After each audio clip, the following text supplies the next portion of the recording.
குட்டி size apple பழம் மாதிரி இருக்குல்ல, இது வந்துட்டு சிட்டியில் வாழ்கிற நிறைய பேருக்கு இருக்கிறதுக்கு வாய்ப்பு இல்லை. ஏன்னா இது வந்து கிராமங்களில் ரோட் சைடில் கிடைக்கிற இளந்த பழம்.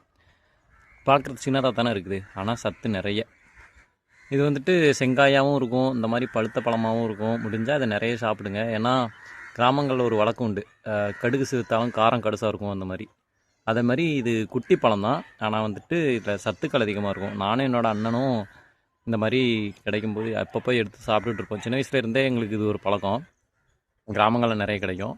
ஸோ உங்களுக்கும் கிடச்சா அந்த மாதிரி சாப்பிடுங்க. சின்ன பசங்கள்லேருந்து பெரிய ஆளுக்கு வரைக்கும் யாருக்குனாலும் கொடுக்கலாம். அந்த மாதிரி இது ஒரு குவாலிட்டியான ஃப்ரூட்டு. இந்த மாதிரி நல்ல நல்ல பழங்களுக்கு மத்தியில் இந்த மாதிரி கொஞ்சம் அடிவாங்கின பழமும் இருக்கும். இது ஏன்னா அங்கே இருக்கிற பூச்சி வண்டு இதெல்லாம் கொஞ்சம் சாப்பிட்ருக்கும். இதை மட்டும் கொஞ்சம் தவிர்த்துக்கோங்க. இங்கிலீஷில் இதுக்கு பெர்ரிஸ்ன்னு சொல்லுவாங்கன்னு நினைக்கிறேன். ஸோ முடிஞ்ச அளவுக்கு இந்த மாதிரி சத்தான பொருளாக சாப்பிடு. அன்ஹெல்தி ஃபுட்டை சாப்பிட்டுட்டு அதில் வந்து வாடிட்டு இருக்காமல் இந்த மாதிரி நேச்சர் நமக்கு கொடுத்துருக்கிற பழங்கள் காய்கள் இந்த மாதிரி நிறைய சாப்பிடுங்க, சத்தாக இருப்போம். ஸோ இது நாங்கள் முன்னாடி பறித்து சாப்பிட்டுட்டு இருந்தோம். உங்களுக்கும் காட்டணும், உங்கள்கிட்டையும் ஷேர் பண்ணணும்னு நினச்சேன், ஷேர் பண்ணிட்டேன். So bye bye.